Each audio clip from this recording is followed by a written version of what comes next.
Hey, what's going on, guys? It's FPL Yusuf here, and welcome back to another video on my YouTube channel. Today, I'm going to be going over a Game Week 20 wildcard draft. I know it's very early to be even thinking about this, but I am certainly someone who's considering using it this game week. So I just thought that maybe there might be someone else out there who's also looking to sort of start planning now for a little bit of a longer term run. I know the wildcards have just changed over, but hopefully, fingers crossed, this video can help you, or at least if you are thinking about using it, just give you a sort of different perspective, or maybe like different thoughts about players to use. So without further ado, let's get into the video.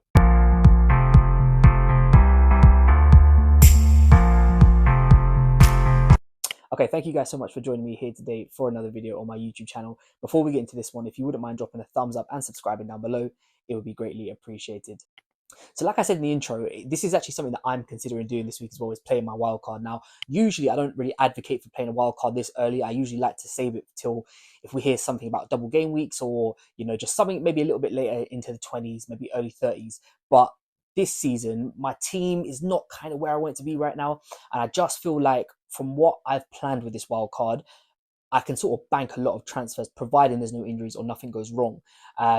It's going to require patience, and this team that I make, if I do decide to use it, is going to have to be the team that stays with me for the next sort of 6, 7, 8 game weeks. So yeah, it's high risk, but it is also high reward. Of course, like banking transfers, you know, when it comes to, you know, sort of 24, 25, when Liverpool might have a double, could be quite helpful at that point. So yeah, for me, it's something that I'm considering. I haven't actually played it yet, but this is, if I am going to do it this week, this is kind of what my team will be looking like going into this coming game week. Okay, so we'll start off with the goalkeepers first. I won't talk too much about them because they are just goalkeepers.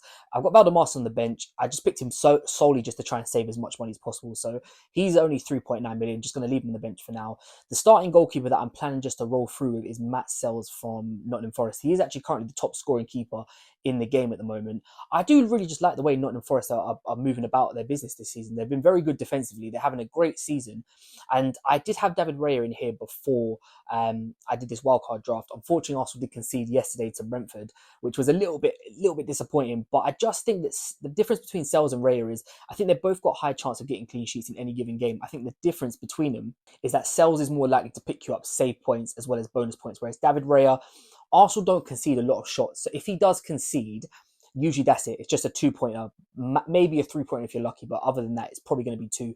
Whereas Sells, even if Forest do concede, there's always a chance you get a 3, 4-pointer, you know, depending. Maybe he could be pushing towards 5 if he's had an outstanding game, which we have seen this season. So yeah, for me, like I said, I'm not going to talk too much about the keepers, but it is going to be Sells as my set and forget. I'm not really a massive fan of rotating goalkeepers because usually what happens is the ones you leave on the bench, who usually have the worst fixture, if they do keep a clean sheet in that game, it usually results in saves as well as bonus points. So yeah, for me, I'm just going to have Sells as my main keeper and Valdemar as the backup. Now, the defence has changed a little bit from what my team was before. So I've still got Gavardio and I've still got Anthony Robinson.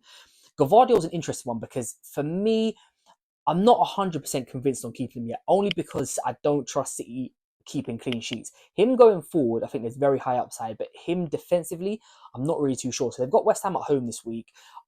I do expect a clean sheet from them. It's the games that follow after. They go away to Brentford, which Brentford are, they're very good when they're at their home ground, and then City go away to Ipswich as well, who we just seen beat Chelsea. So yeah, it's a little bit of a tricky one. I'm not 100% convinced on him yet. Robinson, he's going to be fine. He's going to stay in my team until, you know, probably game week 24, 25. I have changed my Arsenal defender. I've gone from Timber to Gabriel, and the only reason I've done that is for the goal threat. That is literally it. That's the only reason why. And even now, I still do wonder whether the point, because when I bought Timber, I think he was about 5.6, 5.7. So it is a bit of a jump between him and Gabriel. So that one could, I might reverse that back. I haven't, because like I said, I haven't confirmed my wildcard yet. So I will think about that. But I just think Gabriel's upside from corners is just, it's so big for Arsenal. So yeah, at the time of recording that, as you can see, I've got them 3 at the back.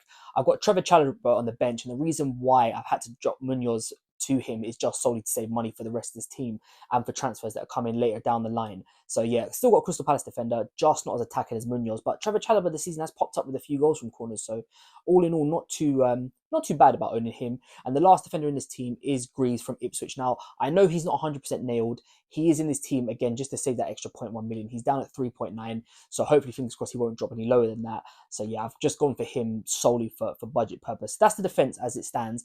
Like I said, I'm not 100% convinced on Gavardio as of yet, because I think he's going to be a transfer out in the next sort of 2-3 weeks anyway, which does make me wonder, should I just go for a Trent or a Van Dijk, someone from Liverpool, and just hold them?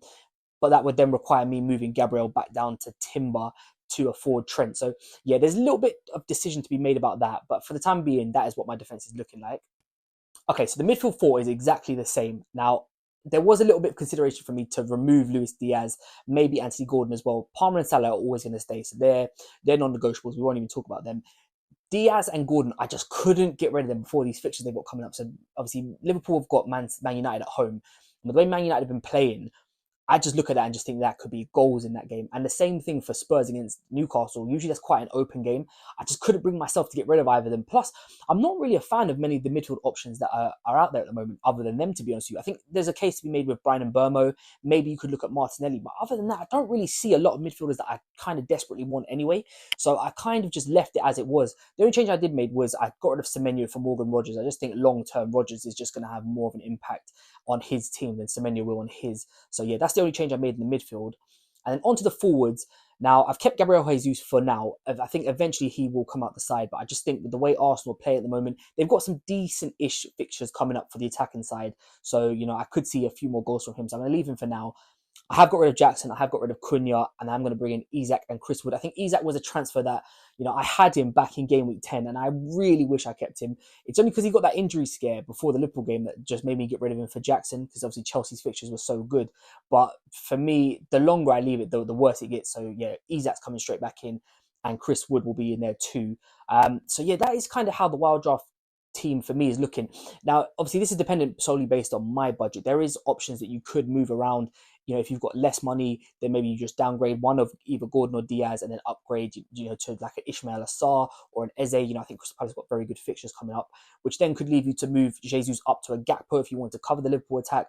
There are options there. Same thing if you have got more money. You know, you could look to start Trent and Gabriel and then just free up something somewhere else in the team. So there's definitely wiggle room here for this, but this is my current draft. Like I said, there are a few bits that I'm not 100% certain on, which is like the Gabriel over Timber or Gavardio over Trent. Those are two decisions which I'm sort of contemplating making. But other than that, I think this team's pretty much set in stone. And if I do actually end up pressing the wild card, this is what it's probably, I'd say 95% going to look like.